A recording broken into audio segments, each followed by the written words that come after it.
हाय दोस्तों। पिछले कुछ वीडियोस के अंदर हमने मोटर के दो इंपॉर्टेंट एस्पेक्ट्स कवर किए हैं। एक तो मोटर को स्टार्ट कैसे किया जाता है और दूसरा मोटर में ब्रेकिंग कैसे की जाती है। अब मोटर का जो मोस्ट इंपॉर्टेंट एस्पेक्ट है, किसी भी मोटर के लिए जो मोस्ट इंपॉर्टेंट एस्पेक्ट है, that is called as speed control. तो हम लोग इस वीडियो के अंदर एक नया टॉपिक स्टार्ट करने वाले हैं, that is called as speed control of DC motor. ठीक है, स्पीड कंट्रोल के बारे में डिस्कस करेंगे। बात क्लियर है? अब सबसे पहला क्वेश्चन ये आता है कि ये स्पीड कंट्रोल क्या है और स्पीड कंट्रोल क्यों किया जाता है। तो जितना मैं जानता हूं, स्पीड कंट्रोल क्या है ये समझाने की जरूरत तो नहीं होगी, क्योंकि किसी भी मोटर की स्पीड को अगर अपने हिसाब से, अपनी रिक्वायरमेंट के हिसाब से वेरी करोगे, then this process is called as your speed control. तो स्पीड कंट्रोल बात ही आती है क्यों किया जाता है।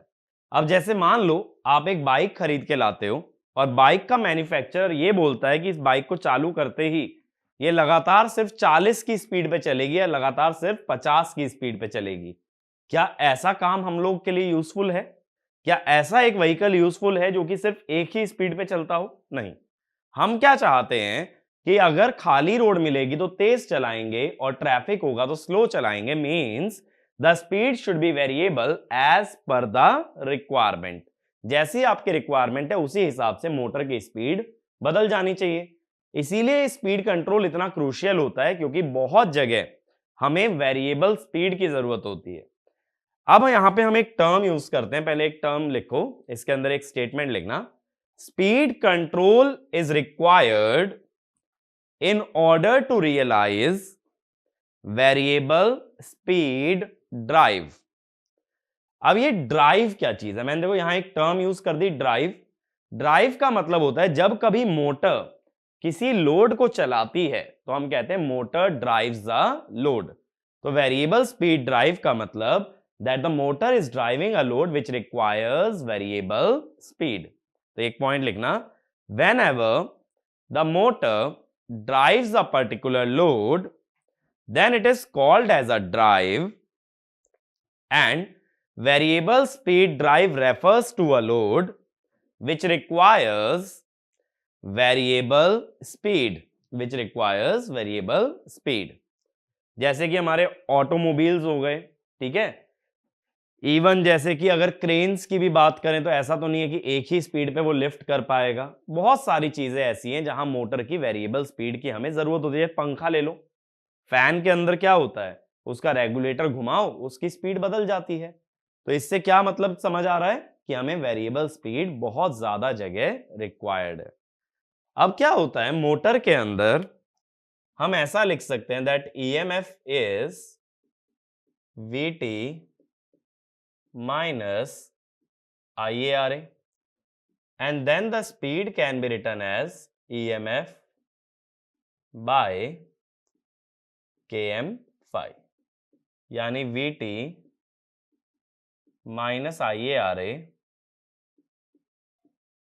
by Km phi। ठीक है, तो हम लोग स्पीड को इस तरीके से एक रिलेशन में डाल सकते हैं, VT minus IARA by Km phi। अब मान लो ये सीरीज मोटर या कंपाउंड मोटर होती तो बस डिफरेंस इतना आ जाता कि RA की जगह हम यूज कर लेते RA प्लस RAC, इतना ही तो डिफरेंस आता। अब देखो ये किस किस पैरामीटर पे डिपेंडेंट है। ओमेगा एम डिपेंड्स ऑन, ये किस किस पैरामीटर पे डिपेंड है? First armature voltage, armature voltage bracket में VT। या आर्मेचर वोल्टेज क्या चीज होती है? ऐसा मत सोचना कि ये टर्मिनल वोल्टेज होती है। या आर्मेचर वोल्टेज का मतलब है E और IR, इसके अक्रॉस जो टोटल वोल्टेज होती है उसे कहते हैं आर्मेचर वोल्टेज। सेपरेटली एक्साइटेड और शंट में यही VT होती है, लेकिन सीरीज में बदल जाएगी, क्योंकि सीरीज में VT के अंदर तीन कंपोनेंट आते हैं, EA, IARA और IARSC। तो ये जो EA और IARA हैं ये मिलके बनाते हैं आर्मेचर वोल्टेज। ठीक है, और किस पे डिपेंड कर रहा है? आर्मेचर रेजिस्टेंस पे, स्पीड आर्मेचर रेजिस्टेंस पे भी डिपेंड कर रही है और किस पे डिपेंड कर रही है? फ्लक्स पे। अब तुम कहोगे भाई डिपेंड तो आईए पे भी कर रही है, वो क्यों नहीं लिख रहा हूं? क्या होता है ना, आईए एक ऐसा पैरामीटर है जिसको कि मैं कंट्रोल नहीं कर सकता। मोटर के अंदर हम एक वोल्टेज सोर्स लगाते हैं, उससे आने वाला करंट कितना होगा ये अपने कंट्रोल में कभी भी नहीं होता है। और अगर ये अपने कंट्रोल में नहीं होता है तो हम ऐसा नहीं कह सकते कि आईए बदल के मैं ओमेगा बदल लूंगा। क्या होता है, वीटी कितना लगा रहे हो ये तुम्हारे हाथ में, रेजिस्टेंस कितना है ये तुम्हारे हाथ में, फ्लक्स कितना बनेगा ये तुम्हारे हाथ में, लेकिन उस वोल्टेज सोर्स से करंट कितना आएगा that we can not control. तो एक पॉइंट ये भी लिख लेना, though the speed depends on armature current also but armature current can not be control as per requirement, so speed control can not be perform by controlling armature current. ठीक है, speed control आईए से नहीं करते हैं, VT RA या फिर phi से करते हैं। इतनी बात क्लियर हुई? अब नेक्स्ट लिखना टर्म्स रिगार्डिंग स्पीड कंट्रोल, कुछ ऐसी टर्म्स जो तुम्हें स्पीड कंट्रोल में पता होनी चाहिए। तो पहली ऐसी टर्म लिखना base speed, first one base speed. देखो जब पर यूनिट सिस्टम पढ़ते हैं तो हम क्या कहते हैं, बेस वैल्यूज कौन सी वैल्यूज ली जाती हैं अक्सर, those are the rated values. ऐसे ही बेस स्पीड क्या होता है, that is the rated speed of the machine. Rated speed का सिग्निफिकेंस यानी जब मशीन में रेटेड वोल्टेज अप्लाई करते हो, एक मोटर को जब रेटेड वोल्टेज पे चलाते हो और रेटेड ही उसका फील्ड करंट होता है, यानी आईएफ भी रेटेड रहे वीटी भी रेटेड रहे, तब मोटर जिस स्पीड पे घूमती है उसे कहते हैं बेस स्पीड। अक्सर बेस स्पीड हम किसे कह देते हैं, जो मोटर की नेम प्लेट रेटिंग होती है। जैसे मोटर के ऊपर एक प्लेट लगी होगी ना जिसमें रेटिंग लिखी होगी, जैसे 240 वोल्ट डीसी मोटर 1500 आरपीएम, तो ये जो 1500 आरपीएम लिखा हुआ है ये उसका रेटिंग है, उसका नाम के साथ जुड़ा है, तो that is called as the base speed. तो इसमें लिखना base speed is the rated speed of any motor, rated speed of any motor, which is the speed at which motor runs when it is supplied with rated armature voltage and rated field current, full stop. It is also the nameplate rating of a motor, nameplate rating of a motor। ठीक है, तो ये rating में भी उसके साथ included होता है। बात मेरी क्लियर हुई? अगला टर्म लिखना स्पीड रेगुलेशन, स्पीड रेगुलेशन। अब देखो जैसे मैंने जनरेटर में बताया था और ट्रांसफॉर्मर में वोल्टेज रेगुलेशन, ऐसे ही जो मशीन्स मैकेनिकल आउटपुट देती हैं वहां बात होती है स्पीड रेगुलेशन। तुम क्या चाहते हो, स्पीड का वेरिएशन ज्यादा होना चाहिए या कम? तो देखो ये क्वेश्चन थोड़ा सा कंट्रोवर्शियल है। अभी मैंने बोला स्पीड कंट्रोल कर ही इसलिए रहे हैं ताकि स्पीड को वेरी करा पाए, और वहीं रेगुलेशन में मैं बोलूंगा कि स्पीड का वेरिएशन कम होना चाहिए। अगर इसको कंसेप्चुअली अच्छे से समझो ना तो यहां कोई कंट्रोवर्सी नहीं है। ऐसा क्यों? स्पीड का वेरिएशन अगर मैं चाहूं तो होना चाहिए, लेकिन स्पीड का वेरिएशन लोड के साथ नहीं होना चाहिए। कहने का मतलब यह है, बाइक चला रहे हो, बाइक में अगर ब्रेक लगाओ तो डेफिनेटली स्पीड कम होनी चाहिए, एक्सेलरेटर खींचो तो स्पीड बढ़नी चाहिए, लेकिन बाइक पे कितने लोग बैठे हैं इससे उसकी स्पीड पे फर्क नहीं पड़ना चाहिए। तो स्पीड रेगुलेशन में हम ये कहते हैं कि मोटर पे जब लोड बढ़ाया जाता है तो उसकी स्पीड में जो चेंज आने वाला है दैट शुड बी नेग्लिजिबल। तुम स्पीड चेंज करो इन तीनों पैरामीटर से बात अलग है, लेकिन सिर्फ मोटर पे लोड बढ़ने के कारण अगर उसकी स्पीड बदल गई तो दैट इज टोटली अनडिजायरेबल। तो इसमें लिखना it is the change in speed of a motor from no load to full load, change in speed of a motor from no load to full load as a ratio of rated speed और base speed, as a ratio of rated speed और base speed. तो हम क्या कहते हैं, regulation कितना आता है, omega no load minus omega full load by omega base. ठीक है, इसी में नेक्स्ट पॉइंट लिखना, it is always desirable that the motor should run at a constant speed irrespective of the load connected at the shaft of the motor, so the speed regulation should be as minimum as possible। ठीक है, speed regulation जितना कम रहे उतना अच्छा है। अब अगली term, speed range.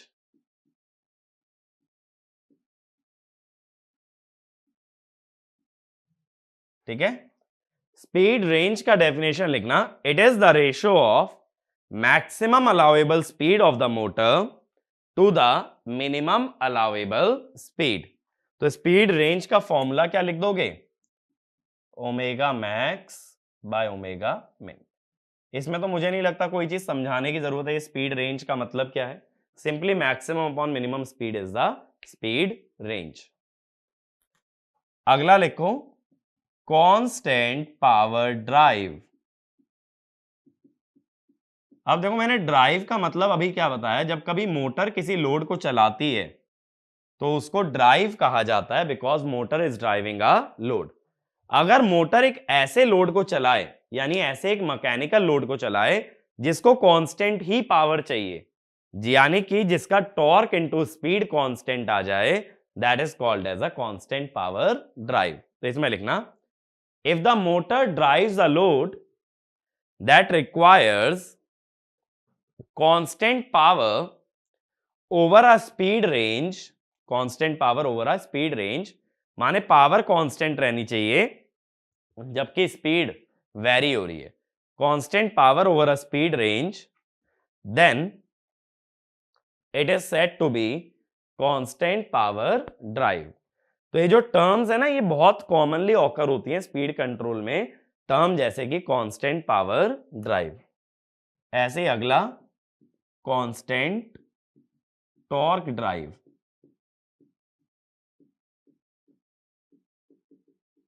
ठीक है, तो इसमें लिखना, if the motor drives a load that requires constant torque over a speed range, over a speed range, then it is called as constant torque drive, then it is called as constant torque drive।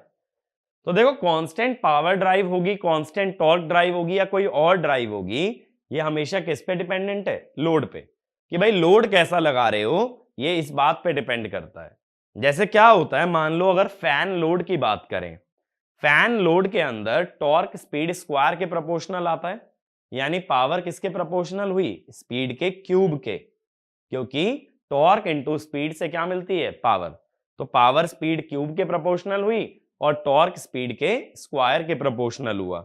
अब इससे क्या सीखने मिला कि speed change करने से ना तो टॉर्क कांस्टेंट रहेगा और ना ही पावर। तो ऐसा मत सोचना कि दो ही तरह की ड्राइव होती है, कांस्टेंट पावर या कांस्टेंट टॉर्क, कोई भी ड्राइव हो सकती है, बट कौन सी ड्राइव होगी हमेशा डिपेंड करेगा कि लोड मोटर पे कैसा कनेक्टेड है। अब देखो, इसके बाद हम क्या करते हैं, जब हमें ये सारी टर्म समझ आ जाती हैं जो कि जनरली यूज होती हैं, मैं one by one in quantities को वेरी करके ये समझने की कोशिश करूंगा कि किस तरह से मोटर का स्पीड कंट्रोल किया जाता है। ठीक है, तो सबसे पहला मेथड लिख लेना, armature resistance speed control, armature resistance speed control.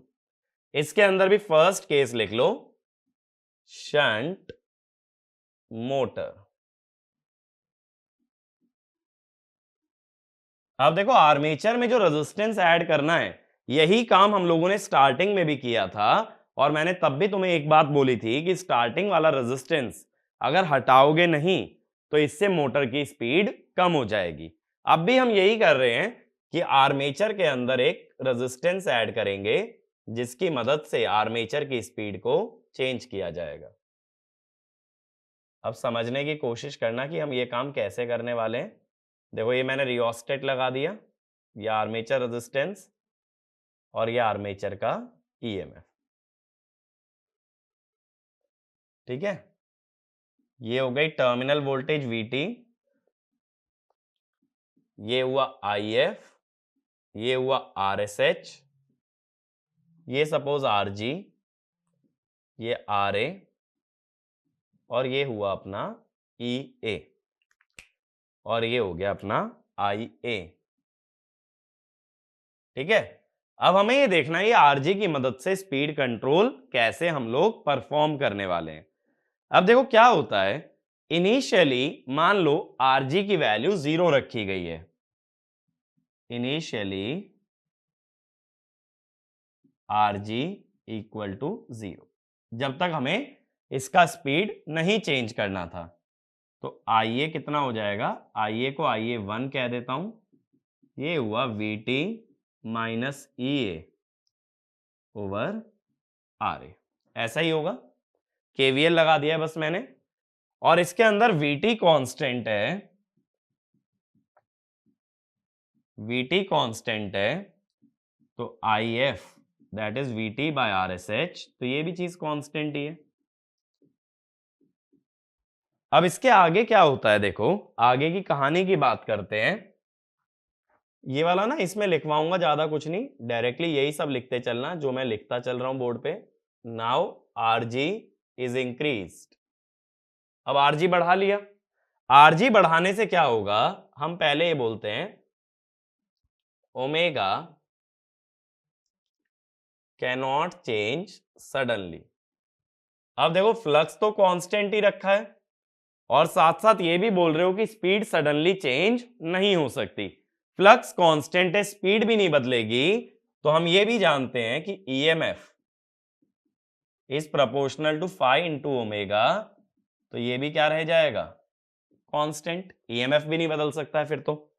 अगर EMF नहीं बदल सकता और तुमने रेजिस्टेंस लगाया है, तो IA की एक नई वैल्यू आ जाएगी, IA2 VT माइनस EA, अब टोटल रेजिस्टेंस हो जाएगा RA plus RG, this is less than IA1।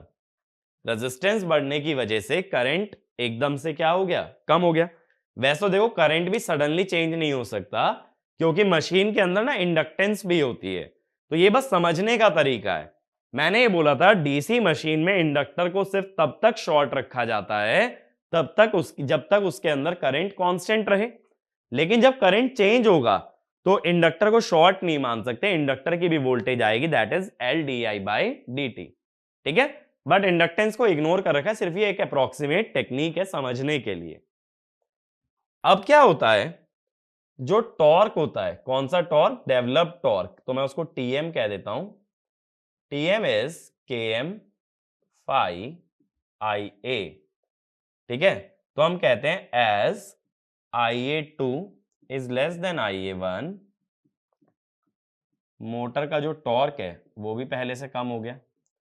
अब हम डायनामिक इक्वेशन पढ़ चुके हैं मोटर की, J d square theta by d t square, यानी वो एक्सेलरेशन थी ना d square theta by d t square. Acceleration को ना डेरिवेटिव ऑफ स्पीड भी लिख सकते हो, या तो यहां D square theta by d t square लिख लो या D omega by d T, बात एक ही है। मैंने लिखवाया था TM माइनस TL। अब इनिशियली जब मोटर नॉर्मल रनिंग कंडीशन में थी, यानी इनिशियली मोटर किस में थी, स्टेडी स्टेट में थी, तो ओमेगा तो कांस्टेंट रहा होगा। अगर ओमेगा कांस्टेंट रहा होगा तो D omega by d T क्या रहा होगा, 0। D omega by d T अगर 0 रहा होगा तो मोटर टॉर्क आया होगा लोड टॉर्क के बराबर, और ये कौन सा मोटर टॉर्क है, TM1। लेकिन अब TM2 कम हो गया। अब TL पे क्या फर्क पड़ा ये हम नहीं जानते, क्योंकि उसके लिए लोड का नेचर पता होना चाहिए। ये बात समझ रहे हो मेरी, लोड टॉर्क पे क्या असर पड़ेगा ये हम नहीं पता लगा सकते, because for that nature of load should be already known. जब तक नेचर ऑफ लोड गिवन ना हो, if nature of load is unknown, ठीक है, तब क्या करना है, कि लोड टॉर्क को कांस्टेंट मान लेना है। अब मोटर टॉर्क पहले लोड टॉर्क के बराबर था, अब Tm2 कम हो गया Tm1 से, और Tm1 किसके बराबर था? लोड टॉर्क के। इसका मतलब Tm2 is less then load torque. तो जब J d omega by dt अब लिखोगे that is Tm2 minus TL, तो ये नेगेटिव आ जाएगा, तो स्पीड घटेगी। अब अगर स्पीड घटेगी तो EMF proportional to phi into omega, EMF भी कम होगा। EMF कम होगा तो IA which is VT minus EA by RA plus RG, अगर EMF कम होने लगेगा तो IA बढ़ने लगेगा। IA बढ़ने लगेगा तो motor torque Km phi IA ये भी बढ़ने लगेगा। तो देखो पहले मोटर टॉर्क लोड टॉर्क के बराबर था, मोटर स्टेडी स्टेट में चल रही थी, फिर अचानक से करंट कम होने से मोटर का टॉर्क हो गया कम, जिससे कि मोटर की स्पीड घटने लगी, जिससे घटने लगा EMF, जिससे बढ़ने लगा आर्मेचर करंट और बढ़ने लगा टॉर्क। क्योंकि जब वापस मोटर स्टेडी स्टेट में पहुंचेगी तो मोटर का टॉर्क लोड के टॉर्क के बराबर ही आएगा, तो वापस से टॉर्क इंक्रीज होते होते किसके बराबर हो जाएगा? TL के। तो पहले टॉर्क कम होता है, स्पीड कम होती है, और बाद में बढ़ने के बाद टॉर्क दोबारा किसके बराबर आ जाता है? लोड टॉर्क के। तो इसमें ये वाला पॉइंट लिख लेना, as motor torque increases it finally becomes equal to load torque, it finally becomes equal to load torque and the motor speed becomes constant and it runs at steady state, it runs at steady state। तो देखो मैंने तुम्हें यहां पे जो comparison या internal ये पूरा प्रोसेस बताया है ये ट्रांजिएंट नेचर है। तो मैंने तुम्हें पूरा समझाया कि स्पीड धीरे धीरे कैसे कम होने लगती है। अब बात है कि जब क्वेश्चन आता है स्पीड कंट्रोल पे तो कभी भी ये ट्रांजिएंट नेचर से अप्रोच नहीं करते। क्वेश्चन के अंदर क्या करना होता है कि सिर्फ और सिर्फ इनिशियल और फाइनल वैल्यूज की बात करते हैं, यानी कि स्पीड पहले क्या थी और बाद में क्या हो गई। अब देखो इसको कैसे टैकल करते, देखो एक एग्जांपल से समझाता हूं कि हाउ टू सॉल्व प्रॉब्लम। अगर ये प्रॉब्लम होती तो कैसे सॉल्व किया जाता। तो मैं ये बोलता हूं कि प्रॉब्लम के अंदर मान लो इनिशियली स्पीड है n1, ठीक है, और RG को 0 रखा गया है, और लोड टॉर्क भी मैंने कुछ फंक्शन ऑफ स्पीड तुम्हें दे रखा है। अब हम क्या जानते हैं कि जब स्टेडी स्टेट एनालिसिस किया जाता है, स्टेडी स्टेट एनालिसिस में समझो कि TE must be equal to TL, ये हमेशा जरूरी है। TE अगर कंफ्यूजन हो रही है तो TM लिख लो। TE का मतलब होता है इलेक्ट्रोमैग्नेटिक टॉर्क, ये दोनों बराबर ही आने चाहिए। अब देखो किसी भी स्पीड कंट्रोल के क्वेश्चन के अंदर हमेशा दो वेरिएबल तुम्हारे पास रहेंगे, एक आर्मेचर करंट और एक दूसरा स्पीड, हमेशा दो ही वेरिएबल प्रेजेंट होते हैं। तो एक पॉइंट ये भी लिख लो, in any problem based on speed control we only have two variable, first armature current, second speed. अगर दो वेरिएबल हैं तो इसका मतलब दो ही इक्वेशंस की तुम्हें जरूरत है। अब ये शंट मशीन है, ये शंट मोटर है, तो यहां फ्लक्स कांस्टेंट रहेगा, जिसके कारण motor torque is proportional to IA।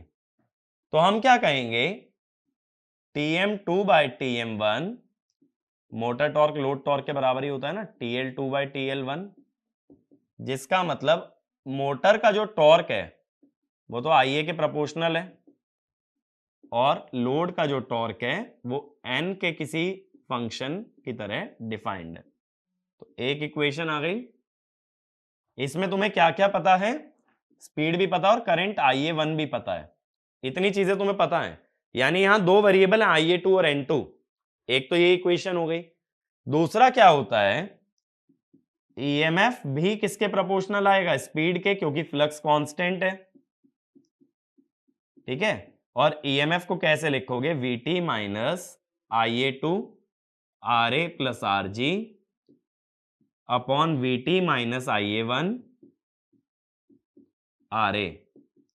ये हो गई तुम्हारी सेकेंड इक्वेशन। दो इक्वेशन है और तुम्हारे पास दो ही वेरिएबल है। कौन कौन से दो वेरिएबल हैं, IA2 और N2। तो किसी भी क्वेश्चन को दो तरह से टैकल करोगे, कोई भी क्वेश्चन आ जाए स्पीड कंट्रोल का, एक तो उसको टॉर्क की इक्वेशन से अप्रोच करना है और एक ईएमएफ की प्रोपोर्शनैलिटी से। और ये सारे ही क्वेश्चन तुम्हारे प्रोपोर्शनैलिटी से बनते हैं। यहां एग्जैक्ट फॉर्मूला जो यूज किया जाए वो बहुत ही रेयर होता है। ये मान लो 10-15 सवाल के अंदर एक सवाल ऐसा निकलेगा जिसमें एग्जैक्ट फॉर्मूला होगा, बाकी मेजॉरिटी ऑफ क्वेश्चंस प्रोपोर्शनैलिटी पे डिपेंड करते हैं। अब देखो इसमें हुआ क्या, हमें ये चीज समझ आ गई पूरा प्रोसीजर पढ़ करके कि इस मेथड के अंदर स्पीड कम होती है, रेजिस्टेंस बढ़ाने से ईएमएफ कम हो जाता है और जिसको कम होने से स्पीड भी हमारी कम हो जाती है। तो एक पॉइंट लिखना, by this method we can only reduce the speed from rated speed but cannot obtain speed above rated speed, cannot obtain speed above rated speed। मेरी बात को समझो, यहां पे स्पीड सिर्फ कम हो सकती है रेजिस्टेंस बढ़ाने से, क्योंकि ईएमएफ कम होगा। अब रेजिस्टेंस को जीरो से नीचे तो नहीं ले जा सकते ना, नेगेटिव में थोड़ी ना जा सकते हो, तुम सिर्फ कहां जा सकते हो, पॉजिटिव में। तो तुम रेजिस्टेंस को आरए से बड़ा कर सकते हो बट रेजिस्टेंस को कभी आरए से छोटा नहीं कर सकते। अब यहां शंट मोटर की अगर कैरेक्टरिस्टिक बना ली जाए,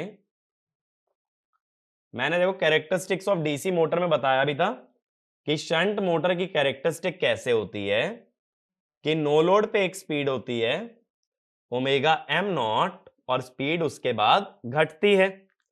अब स्पीड कितना घटेगी ये डिपेंड करेगा रेजिस्टेंस पे। मान लो आरजी लगाया ही नहीं तो ये कैरेक्टरिस्टिक थी, आरजी बढ़ा दिया तो ड्रॉप बढ़ जाएगा ना, आरजी और बढ़ा दोगे ड्रॉप और बढ़ जाएगा। तो हम क्या कह सकते हैं, that RG2 is greater than RG1 is greater than 0। क्योंकि मैंने तुम्हें यह बताया था शंट मोटर के अंदर स्पीड में डिक्रीज होने के तीन रीजंस होते हैं, दो रीजंस होते हैं डिक्रीज होने के, एक तो IARA और एक आर्मेचर रिएक्शन। आर्मेचर रिएक्शन तो स्पीड को बढ़ाता है लेकिन IARA स्पीड को कम कर देता है, ठीक है। नहीं तो ऐसे ही सोच लो कि स्पीड किसके प्रोपोर्शनल आती है, VT minus IA RA plus RG by KM5। अब खुद सोचो, RG जितना बड़ा लोगे स्पीड उतनी ही कम आएगी। यहां से देख सकते हैं ना, as RG increases omega M reduces. तो हम ये कह देते हैं कि अगर RG को 0 रखोगे तो मोटर तो अपनी रेटेड स्पीड पे चलेगी। जब तुमने कोई रेजिस्टेंस नहीं लगाया तो मोटर अपनी नॉर्मल कंडीशन, रेटेड कंडीशन पे वर्क करती है। लेकिन जब तुमने रेजिस्टेंस लगा दिया तो मोटर उससे कम स्पीड पे ही चल सकती है, रेटेड के ऊपर स्पीड पे नहीं जा सकती। जैसे मान लो कि तुम्हारी बाइक की रेटेड स्पीड है सपोज 80, तो तुम जब स्पीड कंट्रोल करोगे तुम 80 के नीचे तो आ सकते हो, 80 के ऊपर नहीं जा सकते। तो ऐसा ये मेथड है। अब ये जो है ना दिक्कत वाली बात हो जाती है, लिमिटेशन, कि हम लोग रेटेड स्पीड के ऊपर चला ही नहीं सकते चाहे वो चीज डिजायरेबल हो। तो हर मेथड के अंदर ऐसी एक लिमिटेशन होती है कि वो रेटेड स्पीड से कम स्पीड दे सकता है या फिर ज्यादा। तो बेसिक इतना ध्यान रखना, देखो क्वेश्चन बनाने का मेथड, और कि इस मेथड में जो स्पीड मिलती है that is below the rated और द बेस स्पीड। अब ये तो देखो शंट मोटर की बात हुई। अब मैं अगला एग्जांपल लेता हूं सीरीज मोटर का। सेम चीज में अगर सीरीज मोटर ली जाए तब क्या होगा।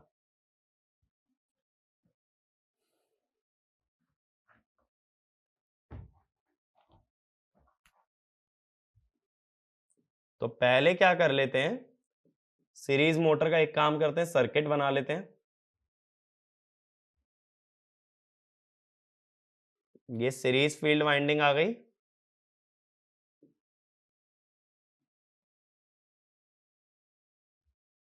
इधर ये रियोस्टेट आ गया, इधर ये आर्मेचर आ गया, और ये सप्लाई का दूसरा टर्मिनल। तो ये VT, इसका रेजिस्टेंस RSC, इसका रेजिस्टेंस RG, और ये आर्मेचर में दो चीजें होंगी, EMF और रेजिस्टेंस। और ये ध्यान रखना, EMF और रेजिस्टेंस को कभी भी सेपरेट आउट नहीं कर सकते, ठीक है, क्योंकि ये दोनों ही वाइंडिंग के अंदर होते हैं, तो दोनों ही यहां पे प्रेजेंट हैं। तो हमने क्या किया, आर्मेचर के सीरीज में एक वेरिएबल रेजिस्टेंस जोड़ दिया है RG। अब यहां भी देखो सेम ही प्रोसेस होता है, तो मैं शॉर्ट में लिख देता हूं प्रोसेस कि RG बढ़ेगा, इससे करंट कम होगा, इससे मोटर का टॉर्क कम होगा, और मोटर का टॉर्क हो जाएगा लेस देन लोड टॉर्क। अगर ऐसा हुआ तो स्पीड कम होगी, स्पीड कम होगी तो EMF कम होगा, और EMF कम होगा तो फिर क्या होगा, या इधर लिख लेते हैं, स्पीड कम होगी तो EMF कम होगा, EMF कम होगा तो आर्मेचर करंट वापस से बढ़ने लगेगा, और आर्मेचर करंट बढ़ने लगेगा तो मोटर का टॉर्क फिर से बढ़ने लगेगा, और फाइनली मोटर टॉर्क वापस किसके बराबर हो जाएगा, लोड टॉर्क के। इस तरह के मैं फ्लो डायग्राम में बता सकता हूं, जो स्टेप हमने पिछली बार किए थे शंट मोटर के अंदर, इंटरनली वैसे ही पूरा का पूरा प्रोसेस चलने वाला है, ठीक है। तो दोबारा से उतना डिटेल में नहीं जा रहे कि मैं ये सब बातें कैसे बोल पा रहा हूं, ये सब चीजें एस्टैब्लिश्ड हैं पिछले मेथड के अंदर, कोई चेंज नहीं आया है, बस एक रेजिस्टेंस एक्स्ट्रा आ गया है RSC। अब क्वेश्चन अगेन यही बनता है कि इस पे अगर प्रॉब्लम आती है तो कैसे हम लोग उसको टैकल करने वाले हैं। तो प्रॉब्लम का मेथड देखते हैं। देखो, अगर इस पे प्रॉब्लम आती है तो सीरीज पहले गिवन क्या रहेगा, स्पीड N1, करंट IA1, इतना गिवन रहेगा, और इनिशियली RG रहेगा 0। अब बात यह है, जब RG को बढ़ाते हैं तो हमें क्या चाहिए होगा, नई स्पीड और नया करंट। अब सबसे पहले हम लोग क्या करेंगे, EMF निकाल लेंगे, VT minus IA1 RA plus RSE। और एक चीज इसे और बतानी पड़ेगी कि load torque is a function of speed. हो सकता है कांस्टेंट हो सकता है फैन की तरह n स्क्वायर पे डिपेंड करे, बट वो उसको गिवन रखना पड़ेगा। यहां से EMF आ गया। अब हम क्या जानते हैं, पहले की तरह स्टेडी स्टेट में motor torque is equal to load torque, ये चीज हम अच्छे से जानते हैं। और मोटर टॉर्क क्या होता है, Km फाई IA। अब ये सीरीज मोटर है तो फाई खुद IA के प्रोपोर्शनल है, तो हम यहां से ये कह सकते हैं motor torque is proportional to IA square. तो हम क्या कहेंगे, TM2 by TM1 equal to TL2 by TL1। Motor का टॉर्क IA स्क्वायर के प्रोपोर्शनल है, तो IA2 बाई IA1 का square equal to function of N2 by function of N1। मैंने बोला था दो इक्वेशन बनानी होती है, एक टॉर्क से मिलती है, तो एक इक्वेशन हमें यहां से मिल गई, ठीक है, पहली इक्वेशन आ गई। दूसरी इक्वेशन कहां से बताई थी, EMF से।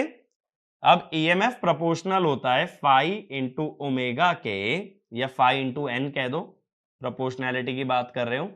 फाई तो खुद IA के प्रोपोर्शनल है, तो IA इंटू एन। तो अब क्या कहोगे, E2 by E1 equal to IA2 by IA1 into N2 by N1। E2 by E1 यानी VT minus IA2 RA plus RSE plus RG, और पहले कितना था, VT IA1 RA plus RSE equal to IA2 by IA1 into N2 by N1, ठीक है। तो ये हमारे पास आ जाता है EMF वाला रिलेशन। अब EMF वाला रिलेशन आ गया, टॉर्क वाला रिलेशन आ गया, अगेन दो इक्वेशन है और दो ही तुम्हारे पास वेरिएबल हैं, IA2 और N2। और ये जो इंटरनल पूरा ट्रांजिएंट प्रोसेस बन रहा है, इस पे तुम्हारा क्वेश्चन नहीं बन सकता। ये सिर्फ एक अंडरस्टैंडिंग के लिए जरूरी है कि किस तरह से स्पीड इंटरनली चेंज होती है। क्वेश्चन जो बनेगा वो स्पीड निकालने के लिए या करंट निकालने के लिए बनेगा, तो हमें दो इक्वेशन बनानी होती है, one using EMF and the other using torque. बात क्लियर हुई? अब इसमें एक पॉइंट लिख लो, this method is used for speed control of series motor driving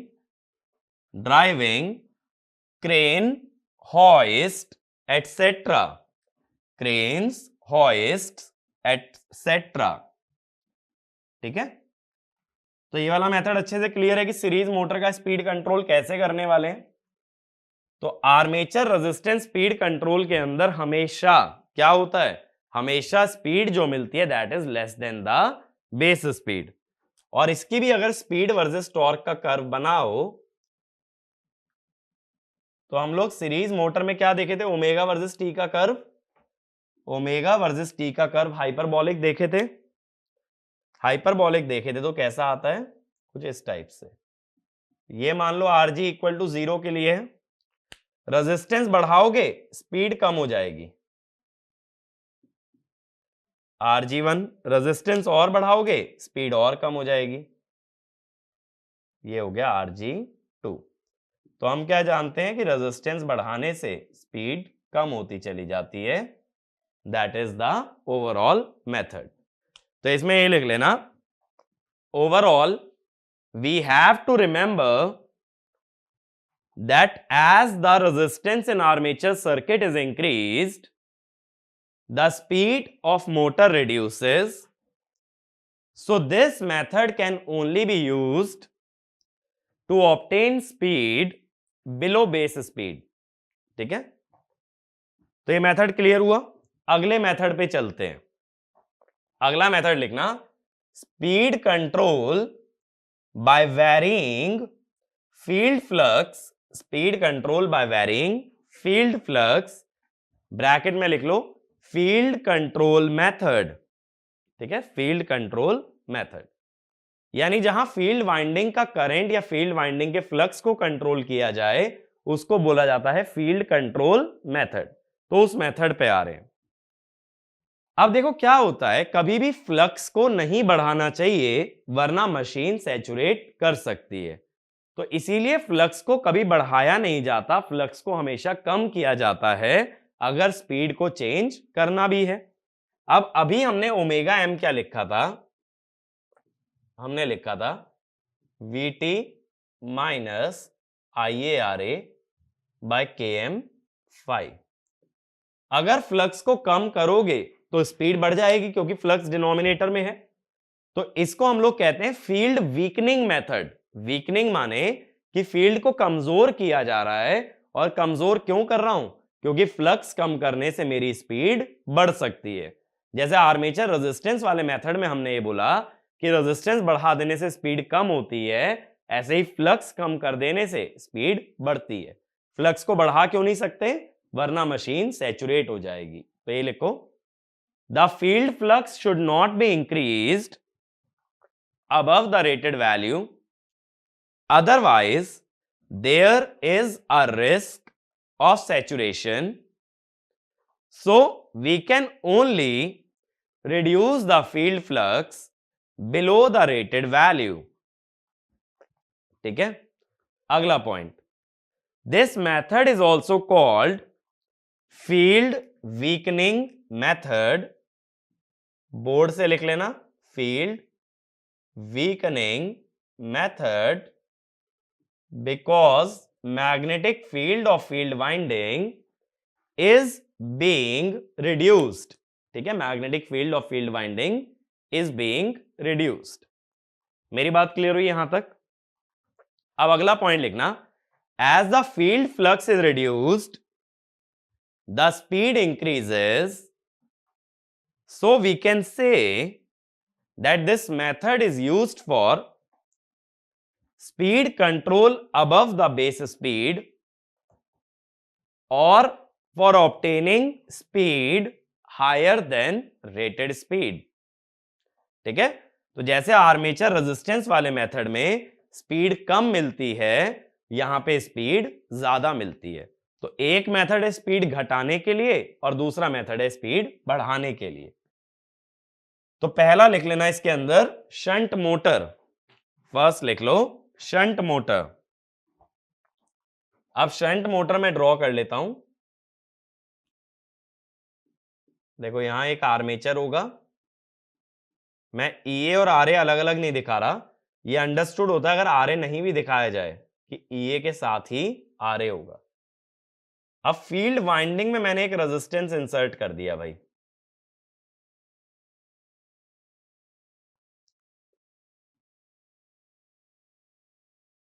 ये फील्ड वाइंडिंग हो गई ना, ये हो गया आर एस एच और ये हो गया भाई आर जी। इधर वीटी हमारा कांस्टेंट है। पूरा मेथड समझते हैं अच्छे से। यहां आई ए जा रहा है और यहां आई एफ जा रहा है और यहां से आ रहा है आई एल। ठीक है, आप देखो बहुत से स्टूडेंट्स गलती क्या कर जाते हैं कि वो लोग ऐसा मान लेते हैं कि जो आई एल है ये कांस्टेंट है। कभी भी ऐसी गलती मत करना। सप्लाई हमेशा एक वोल्टेज सोर्स होगी और एक वोल्टेज सोर्स से निकलने वाला करंट अपनी मर्जी से कांस्टेंट नहीं माना जा सकता।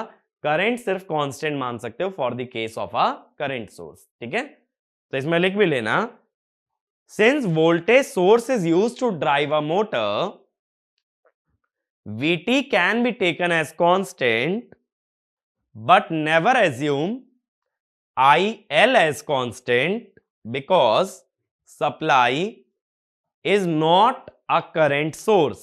ठीक है, सप्लाई कोई करंट सोर्स नहीं है। अब आगे क्या होगा, सबसे पहले बेसिक मेथड से ही समझते हैं। हम ये बोलते हैं इनिशियली क्या हुआ होगा, आई एफ रहा होगा Vt by R S H, जिसको मैंने बोल दिया आई एफ वन। ठीक है, आई एफ वन ये रहा होगा। अब क्या कहते हैं हम लोग कि now R G is introduced, R G introduce करने से फील्ड करंट हो जाता है Vt by R S H plus R G, that is I F two, और ये पहले के मुकाबले कम होगा। तो हमने फील्ड करंट कम कर दिया ना, इसीलिए फील्ड वीकनिंग मेथड बोल रहा था। फील्ड करंट बढ़ा नहीं सकते, वैसे भी फील्ड करंट बढ़ाने के लिए रेजिस्टेंस घटाना पड़ेगा। रेजिस्टेंस आरएसएच के नीचे तो नहीं जा सकते, बस बढ़ा ही सकते हो उसमें रेजिस्टेंस ऐड करके। अब हम क्या जानते हैं कि टॉर्क, या ऐसा कह दो, ऐसा समझते हैं IF2 हमारा कम हो गया। अब जो ईएमएफ रहा होगा, ईएमएफ तो एकदम से कांस्टेंट रहेगा क्योंकि स्पीड कांस्टेंट है, बट फ्लक्स कम हो गया। तो एक काम करते हैं, देखो ओमेगा अगर मैं कांस्टेंट मान रहा हूं तो मैं ये कह रहा हूं कि फ्लक्स कम होने से ईएमएफ कम हो जाएगा। ठीक है, ईएमएफ क्या होता है, के एम फाई ओमेगा, तो ये प्रोपोर्शनल होता है आई एफ इंटू ओमेगा के। बात क्लियर हुई। अब हम क्या कह रहे हैं कि omega cannot change suddenly, omega एकदम से तो नहीं बदल सकता है। अब ओमेगा एकदम से नहीं बदल सकता, लेकिन फील्ड करंट कम हो गया, बट आई एफ रिड्यूसेस। तो इससे हम क्या कह सकते हैं, ईएमएफ रिड्यूसेस, और ईएमएफ अगर कम हो गया तो EA2 is less than EA1। EMF कम हो गया, EA2 कम हो गया। अब हम अगर आर्मेचर करंट की बात करें तो IA1 क्या रहा होगा, VT minus EA1 by RA। Armature में कोई रेजिस्टेंस नहीं लगाया है, अब की बार एक्सटर्नल रेजिस्टेंस किसमें है, फील्ड में। और जो नया करंट होगा वो कितना होगा, VT minus EA2 by RA। EMF कम आने की वजह से सब्ट्रैक्शन की टर्म कम है, तो ये करंट IA1 से ज्यादा है। अब जो मोटर का टॉर्क होता है वो होता है km फाई IA, फाई तो IF के प्रोपोर्शनल होता है, तो IF इंटू IA। अब क्या हो रहा है, IA बढ़ रहा है लेकिन IF कम हो रहा है, तो हम ये कहते हैं कि IA इंक्रीजेस, IF डिक्रीजेस, लेकिन IA IF से बहुत ज्यादा होता है, तो IA डोमिनेट्स IF, जिसकी वजह से मोटर का टॉर्क इंक्रीज हो जाता है। तो मैं कहता हूं TM2 is greater than TM1। अब मोटर की डायनामिक इक्वेशन पे अगर आओ, J d omega by d t is TM minus TL, तो इनिशियली तो मोटर स्टेडी स्टेट में थी, initially motor at steady state. Steady state में होने का मतलब क्या होता है कि ओमेगा कांस्टेंट था, जिसका मतलब initially motor torque is equal to load torque. अब मैंने अगेन क्या बोला था, जब तक लोड की स्पेसिफिकेशन ना दी जाए तो क्या एज्यूम करके चलोगे, एज्यूम TL इज कांस्टेंट। अब लेकिन क्या हुआ कि मोटर का टॉर्क पहले से बढ़ गया, यहां लिख रहा हूं इसके नीचे आगे, TM2 is greater than TM1 which is equal to actually TL। इससे क्या समझ आया कि TM2 जो होगा वो TL से बड़ा हो जाएगा। फिर से डायनामिक इक्वेशन जब लगाओगे तो TM2 माइनस TL पॉजिटिव आएगा, जिसका मतलब है ओमेगा इंक्रीजेस। अब स्पीड बढ़ने लगेगी, अब स्पीड अगर बढ़ने लगेगी तो EMF ऑल्सो इंक्रीजेस। EMF अगर इंक्रीज होगा तो IA पे क्या फर्क पड़ेगा, IA decreases, torque decreases and then again becomes equal to load torque. ठीक है, तो इसमें लिख लेना, as the speed increases back EMF also increases which reduces the armature current and hence reduces the torque in order to make the motor torque equal to load torque under steady state। अभी motor torque load torque से बड़ा हो गया था, अब इसे वापस कम करके किस पे लाना पड़ेगा, लोड टॉर्क पे, तभी मशीन स्टेडी स्टेट में जाएगी। अगेन ये पूरा इंटरनली ट्रांजिएंट प्रोसेस है कि किस तरह से मशीन के अंदर पूरा फिनोमिना चलता है और कैसे कैसे हमारी स्पीड बढ़ती है।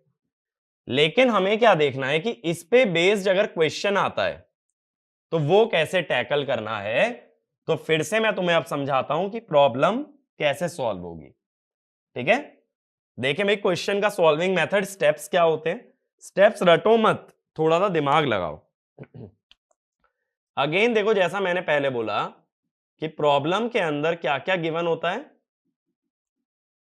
स्पीड N1, करंट IA1 और load torque as a function of speed. ये तीन डेटा गिवन होते हैं और निकालना क्या होता है, नई स्पीड और नया आर्मेचर करंट। अब हम क्या कहते हैं, देखो फील्ड करंट लिख सकते हो VT बाय RSH, जो पहला फील्ड करंट है, और जो नया फील्ड करंट है that is VT by RSH plus RG, जिसका मतलब IF2 by IF1 is simply RSH by RSH plus RG। ये तो फील्ड करंट्स का रेशो हो गया। अब मैंने क्या बोला था, दो इक्वेशन जरूरी होती हैं क्योंकि दो ही वेरिएबल निकालने हैं, नई स्पीड और नया करंट। और वो दो इक्वेशन मिलती कहां से, एक इक्वेशन EMF से और एक टॉर्क से। तो पहले टॉर्क पे आ जाते हैं। टॉर्क हमें पता है Km फाई IA, यानी it is proportional to IF into IA। तो हम कहते हैं मोटर के जो दोनों टॉर्क्स का रेशो है, मोटर टॉर्क लोड टॉर्क के बराबर ही होता है स्टेडी स्टेट में, तो ये लोड टॉर्क के रेशोज के बराबर होगा। अब मोटर का टॉर्क में आएगा IF2 by IF1 into IA2 by IA1 और इधर function of N2 by function of N1। अब IF2 बाय IF1 को क्या लिख लोगे, RSH by RSH plus RG into IA2 by IA1 equal to function of N2 by function of N1। ऐसा हो जाएगा। तो ये पहली इक्वेशन बन गई जिसमें दो अननोन्स हैं IA2 और N2। अगली इक्वेशन किससे बनानी पड़ती है, स्पीड से, सॉरी EMF से। EMF होता है Km फाई ओमेगा या Km फाई, हाँ चलो ओमेगा लिख लो। तो ये प्रोपोर्शनल हुआ फील्ड करंट और स्पीड के। इसका मतलब E2 by E1 is IF2 by IF1 into N2 by N1।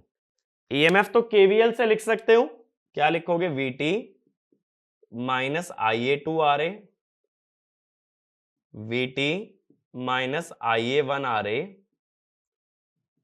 ये क्या है, RSH by RSH plus RG into N2 by N1। तो यहां से हमें एक दूसरी इक्वेशन मिल गई IA2 और N2 के अंदर।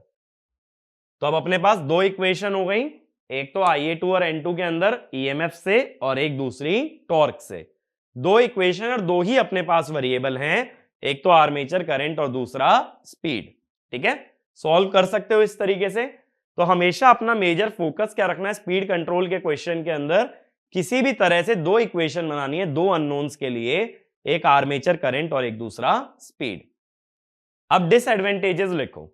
डिसएडवांटेजेस, इस मेथड के ड्रॉबैक क्या हैं, पहला लिखना, high speed is obtained for very weak field, यानी अगर फील्ड करंट को बहुत ही कम कर दोगे तभी यहां पे हाई स्पीड मिल पाएगी।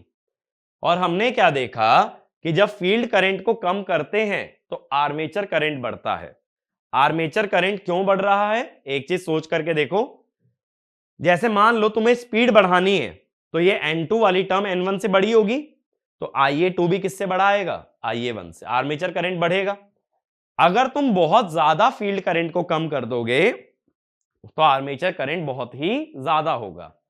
तो अगला पॉइंट लिखना, for a particular low torque, यानी अगर एक TL की वैल्यू ले ली जाए, if field current is very low then armature current is very high. खुद ही सोचो, टॉर्क IF इंटू IA के प्रोपोर्शनल होता है। अगर एक कांस्टेंट टॉर्क की भी बात करें तो IF को बहुत ही कम कर देने का मतलब है IA को बहुत ही हाई कर देना। अगला point, the high armature current results in more copper loss, results in more copper loss which heats the armature and reduces efficiency एक तो ये बात हुई। अब अगली बात समझो, अगर तुमने फील्ड करंट कम कर दिया तो फील्ड फ्लक्स कम हो गया और आर्मेचर करंट बढ़ गया। आर्मेचर करंट बढ़ने से बढ़ेगा आर्मेचर रिएक्शन, और आर्मेचर रिएक्शन फ्लक्स को कम करने की कोशिश करता है। तुमने फ्लक्स को कम किया है, आर्मेचर रिएक्शन बढ़ने से फ्लक्स और कम होगा। फ्लक्स अगर ज्यादा ही कम हो गया तो स्पीड बहुत ही ज्यादा हाई हो जाएगी। तो अगला पॉइंट यही लिखना, at low field current armature current and armature reaction are very high. At low field current armature current and armature reaction are very high and high armature reaction may reduce already low value of field flux leading to dangerously high speed, so the motor operation may become unstable। अगर बहुत ही high speed आ गई तो motor unstable हो जाएगी, motor damage भी हो सकती है। इसीलिए हाई आर्मेचर करंट आना कैसे भी डिजायरेबल नहीं है। ठीक है, तो ये इस मेथड के ड्रॉबैक हैं। अब देखो, इस लेक्चर के अंदर इतना ही कवर करेंगे, बाकी मैं स्पीड कंट्रोल की बातें आपसे नेक्स्ट वीडियो में करूंगा।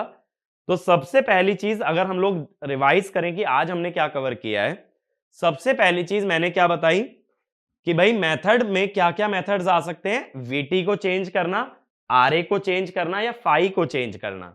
फिर हमने आरए वाला मेथड देखा, तो मैंने बोला आरए को अगर बढ़ाते हो तो स्पीड कम होगी, भले ही शंट मोटर हो या सीरीज मोटर।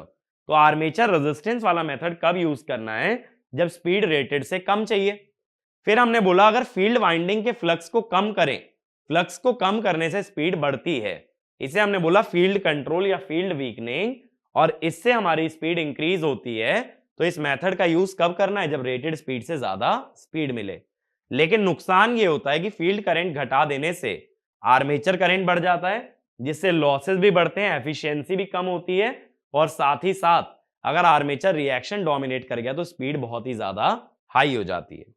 और मैंने कुछ टर्म्स भी बताई स्पीड कंट्रोल की, बेस स्पीड माने रेटेड स्पीड, स्पीड रेगुलेशन माने change in speed from no load to full load divided by base speed, speed range, constant power, constant torque drive, ये सारी चीजें मैंने आप लोगों को एक्सप्लेन की। अब बाकी बातें स्पीड कंट्रोल की अगले वीडियो में करेंगे। तो सबसे पहले मैं अगले वीडियो के अंदर स्टार्ट करूंगा कि ये फील्ड वाला कंट्रोल सीरीज मोटर में कैसे लगेगा। यहां तो तुमने रेजिस्टेंस जोड़ दिया, लेकिन वहां रेजिस्टेंस जोड़ोगे तो वहां आर्मेचर और फील्ड वाइंडिंग दोनों सीरीज में है, तो वो पिछले मेथड जैसा हो जाएगा कि जहां रेजिस्टेंस आर्मेचर के सीरीज में जोड़ा था। अगर तुम ये कहो फील्ड वाइंडिंग के सीरीज में रेजिस्टेंस लगाना है तो आर्मेचर के भी सीरीज में आ गया ना, तो प्रीवियस मेथड जैसा हो गया।